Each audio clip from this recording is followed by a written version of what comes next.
This video is to call out Jovan Guapo Official and of course including the DSWD, especially to Secretary Rex Gatchalian.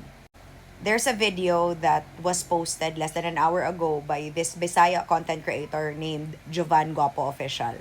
The theme is very sensitive because it talks about unaliving oneself. Sa Binisaya pa, hikog-hikog. The video was short, but it portrayed the mockery of something that is very serious among young people. Let me remind you all that Jovan Guapo is less than 18 years old. He is practically a child. He's a minor. And yet, he created a video about hikog-hikog. And not only that, he posted it as a mockery to it. I don't know who this child is. He's practically a kid. And it's not an excuse nga dili ka taga syudad para dili ka makakibalo kay ihas ka ani nga sitwasyon. Pero kanang imong tema og video anang imong hikog-hikog, dili na siya maayo. Kasabot ko nga gi-feature ka sa ubang sikat pod nga mga Bisaya content creator, so dapat sila ang gabadlong nimo. Sila ang gabadlong nimo nga dili ka pwede mag-video-video og ingon ana. Labi na og daghan kag followers nga kaedad ra nimo. Because nakalimot mo ang realidad sa sitwasyon ninyong mga kabatan-unan karon. Kusog sa inyo ng hikog-hikog, unya himuon nimo og kataw-anan. Himuon nimo og kataw-anan when dapat ikaw ang isa sa musulti nga kanang mga ingon ana dili na siya angay. Munang gusto pod nako i-call out appeal ang DSWD to caution you. Because content like that is harmful. Content like that nga makita sa mga kaedad nimo nga gihimo nimo kataw-anan ng isa ka butang nga dili dapat kataw-anan. Kay uso na bi ang hikog-hikog sa kabatan-unan karon. May mangka kahimo ra nimo og kataw-anan. Pero what if na i-follower nimo nakakitaan na nga naag yung gipagdaanan nga walay madaganan? Nga imbis mo tan-aw siya nimo para nga makakita siya og na siya kakampi. Tapos ingana ang imong buhaton. Kwintaha daw. Mao man gunay nakalisod kung kasikatan ra ang focus pero dili nimo hunaon-naon nga imong content harmful. Labi na og walay nakatambag nimo.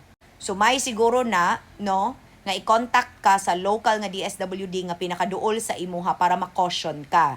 Kung dili magani ang DSWD og naay police, especially the Women and Children's Desk sa pinakaduol nga PNP unit og asa ka nagpuyo Jovan, maunay angay nga musulti sa imuha sa imong dili dapat buhaton o nga content. Kay dapat lagi ang imong i-encourage is strength in mind and body amongst young people. Wa man ay problema ng magyaga-yaga kung mao jud na imong gikasikat kay ganahan man ang mga Pilipino og katawanan. Pero kung imong yaga-yaga sagula na ganig di mao, pareho nang ingana nga tema nga hikog-hikog, dili pug kumusugot ana. Kay usually kanang inyong inamaw nga content sa mga Bisaya nga content creators uso man na kay ngana man ang humor sa Bisaya. Pero let us draw the line and have limitations. Let us draw the line at something like that. Because that is harmful. Mo bitaw nang mo agree gyud ko sa less than 16 years old nga ban on social media.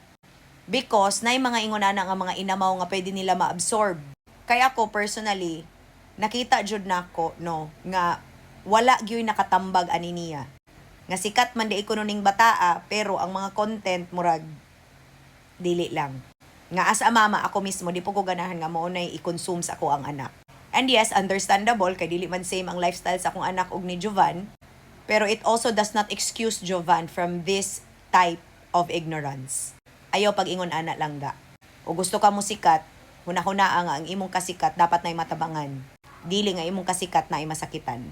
Coming from me, kibalo ko daghay masakitan sa ako ang kamatuoran nga istorya labi na og ang ilang mga bakak maigo ani.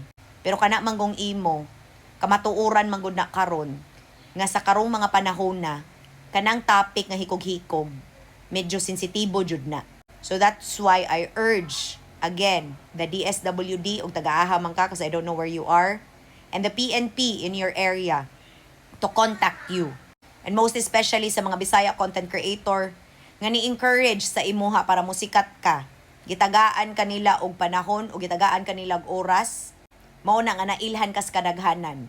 They also share the responsibility of your platform to guide you, to teach you, and to encourage you to make better content. Kay dapat baya no mas better ang mga kabatan-unan nga naa sa probinsya, nga wala sa syudad. Kay at least mas better ang batasan. Pero dili man na mao ang nakita diha sa imuhang video. Kay dili pod excuse nga ignorante ka just because di ka taga syudad. Dili po na excuse nga sa imong kalisod nga ignorante ka sa kamatuoran nga dili dapat nimo himuog katawanan ang hikog-hikog.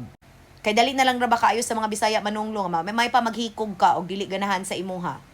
Ako, I receive that every single day, but the difference is I'm 37. Mas maghikog pa ang tao nga manunglo sa ako kaysa sa ako.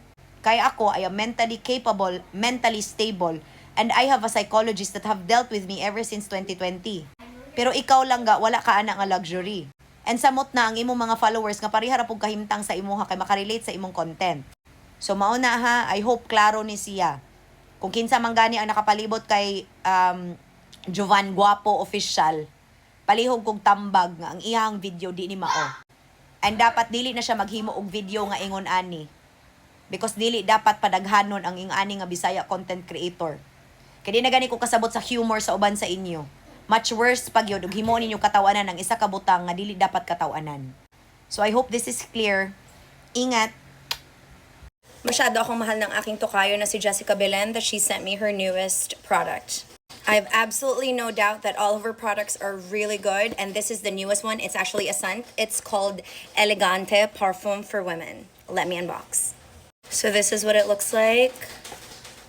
Ta-da! It's such a pretty bottle! So I'm gonna spritz it on. Oh, look, it smells so nice! It's so feminine. It's so light. It makes you wanna hug. Oh, thank you so much for thinking of me. It's a pretty wearable scent that I could wear every day. Oh, duh. Elegante nga. Elegante. Nakakaganda. Thank you so much for thinking of me. And if you wanna get yours, alam nyo na yan. Order now. Ingat! Thank you again! Because Tita Cherry's back! We're having Wagyu! Laban. So happy! Diba? Wagyu karon tapos ugma. Lechon belly sa New Star. Yay! Yay! Yay! Yay! So happy. Mag-order na ta, anak. Kay last naman eh. Yes! Calamay. Adding the garlic.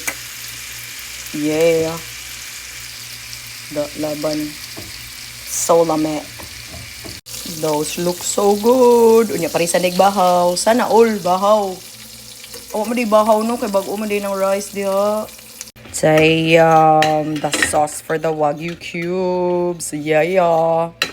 So na may gamay bahaw na bilin. So muna itong kanon. Itadakimasu.